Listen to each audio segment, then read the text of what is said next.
We're back with another video, and today I'm gonna react to Moist Critical. This isn't cringe, it's criminal. He just posted it 2 minutes ago. So we're early. Wait, hold on. Let's make sure we like. Alright, now let's get straight into it. Analyzed more text messages than the FBI. I have been glued to bad romance and flirting like a moth to a flame. I've been wandering the deepest, darkest pits of filth. It's like in Space Jam when Michael Jordan gets sucked into the golfing hole. I've been sucked into the asshole of the internet, and all I see is cringe down here. But today there's a new ingredient being added to this concoction. The recipe— I don't get much cringe because I usually just go on my don't differentiate from the people that I'm subscribed to or following. P had a chemical X. Crime. This got posted to Reddit earlier today, and a lot of people sent it my way, and it actually reminded me of a real criminal case that happened back in 2022, and I actually found the case again through the comment section of this post, because I couldn't quite recall all the particulars of it, but there is a lot of similarity shared between that criminal case in 2022 and these text messages that this individual is showcasing here. Okay. So it starts with this girl's coworker messaging her out of the blue saying, "Hey." He receives crickets, no response, silence. And you know what they say, if at first you don't succeed, try being weirder. So he comes back around within 3 hours saying, "Hello? Is this blank?" She says, "Who is this?" And he goes, It's me," with a smiley face. "I just wanted to text you and see how things were." "Oh, things are going alright, I suppose. Not to come off as rude, but how did you get my number, dude? I mean, I don't mind you texting me, but I've never gave it to you." And that's when he lifts up the curtain. Yep. That's where it gets weird. Curtain and breaks the magician's code, revealing his secret method.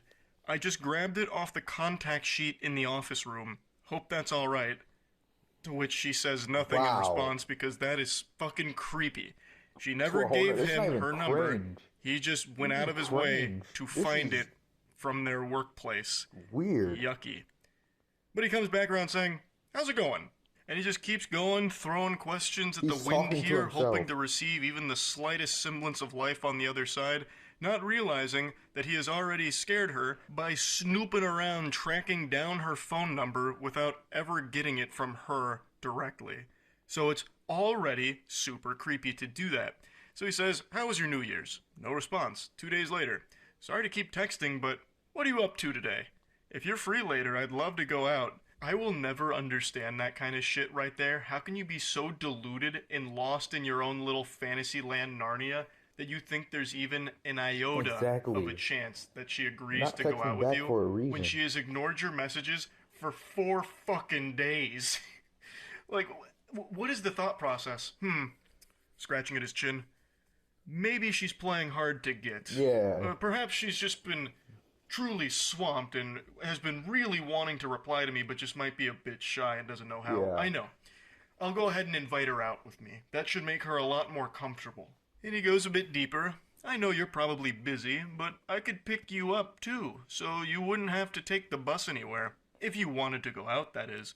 Sorry to keep texting, but I don't want to be out too late." Don't be sorry, just stop texting.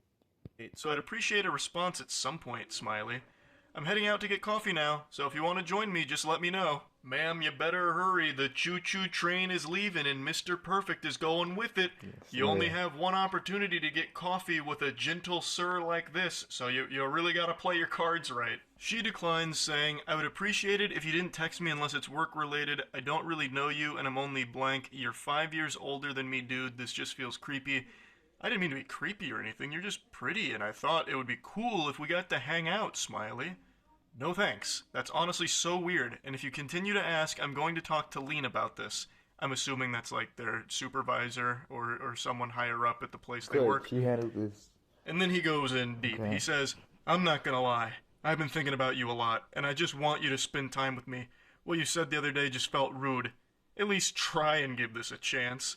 I know you're probably not awake, but I've been up all night thinking about you. Not going to lie, sometimes I like to take pictures of your ass while you're in the drive." Call the police. Call the police. This isn't for Lean anymore. This is for the police.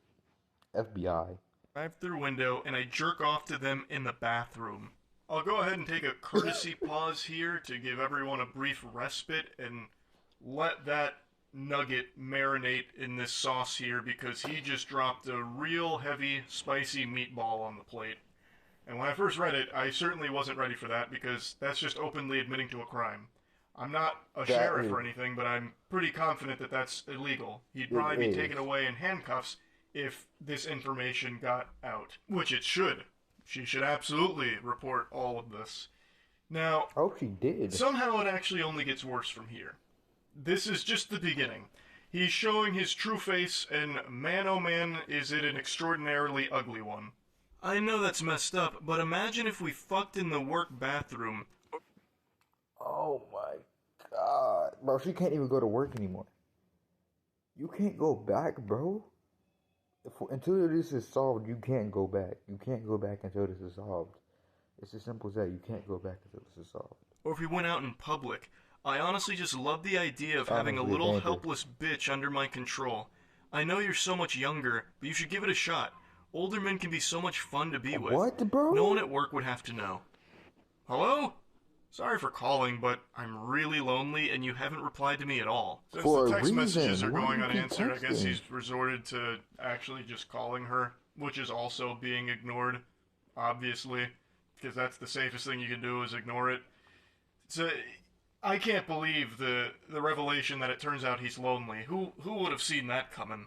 With smooth talking like this dude's got all the game in the world. This man's a fucking apex predator, a grizzly bear, a champion of Riz here. I can't believe that he, of all people, would somehow be lonely. Exactly. What a curveball. He then tries to brush all that under the rug, trying to apologize for it. Sorry about last night. I got carried away. I know you're probably not even reading these, but I hope you have a good day, Smiley. I'll be thinking of you. Thank you. She's gonna. I really don't see an issue. It's not like a romantic date or anything. It would just be getting coffee and food. And if you were in the mood, we could always go to my place to watch a movie. I know it sounds creepy, but why not just get out and enjoy the day together? What in the hell is even that? What are you talking about? It's not like a romantic thing or anything. You were just talking about fucking in the workplace bathroom. And then you were talking about having a helpless bitch under your control. What do you mean it's just coffee? You're already showing how extraordinarily creepy and perverse you are. What are you yapping about? He's blabbermouthing about a bunch of hooey.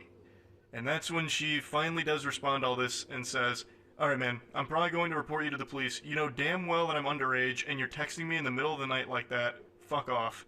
And then he drops her address and says, "If you continue to ignore me, I'll just make it so you can't. If you tell anyone, I'll make this even worse for you." So it turns out she's underage, and he was well aware of that fact. And he also would have been even more aware of that fact, considering he snooped through the confidential workplace documents to find her address and her phone number. So it would have been abundantly clear that she is underage, and he didn't care. He still went for this full throttle. So he's also a pedophile on top of all of this. So he concludes their conversation by dropping her address to obviously try and scare her, letting her know that he knows where she lives and he can always pay her a visit. And a lot of people in the comments, and I think a lot of people in general, would assume that that's just supposed to be like some kind of scare tactic to get her to not say anything. Not necessarily that he's going over there right this instant to do something, but that is still a legitimate threat. And I imagine an actionable threat that the authorities can use. This is one of those situations that really shouldn't be taken lightly, and it seems like it isn't. It seems like she's taken the proper measures here, like contacting authorities or contacting workplace staff and all that, which is what she should be doing, because this is just legitimately dangerous. I mentioned at the start that it reminded me of a case from 2022, where a man killed his 17-year-old co-worker because he had a huge crush on her, and since he couldn't have her, nobody could. Her name was Riley Whitelaw, and she was murdered at her place of work by this individual. He recently got sentenced in October of 2023 for the murder, and it is just horrifying. Now, Riley had previously made a complaint to the employment about how uncomfortable he made her with, like, the advances that he would make on her and all of that, and even asked to, like, have her schedule changed so they wouldn't have to work together. And despite all of that, they still worked together. The place of employment did not change her schedule around to get her away from him or anything like that. They continued to work together despite all of her complaints. That's a lawsuit to the company. Gotta be. That gotta be something. complaints until it eventually culminated with him killing her. It's a tragic story. Fucking horrifying. And it reminds me of the text messages we just read right there, where a coworker becomes infatuated with someone and then eventually does something disgusting like that. So reading through these text messages, it is a concerning individual in a scary situation. And it's something I think about from time to time about how awful it must be to just be doing your job, doing nothing wrong at all, and then still ending up in a situation like this. This girl never made any advances toward this guy. She never even gave him her number or anything at all, and yet somehow he still became obsessed with her and then stalked her company documents to find her. I did way more than that. Took pictures of her. He said he was beating his meat to him. Like, no. Her phone number and her address and all that. It's just so awful. She's literally just doing her job and then gets put in a situation like this because of this absolute lunatic. So yeah, just wanted to talk about it a little bit.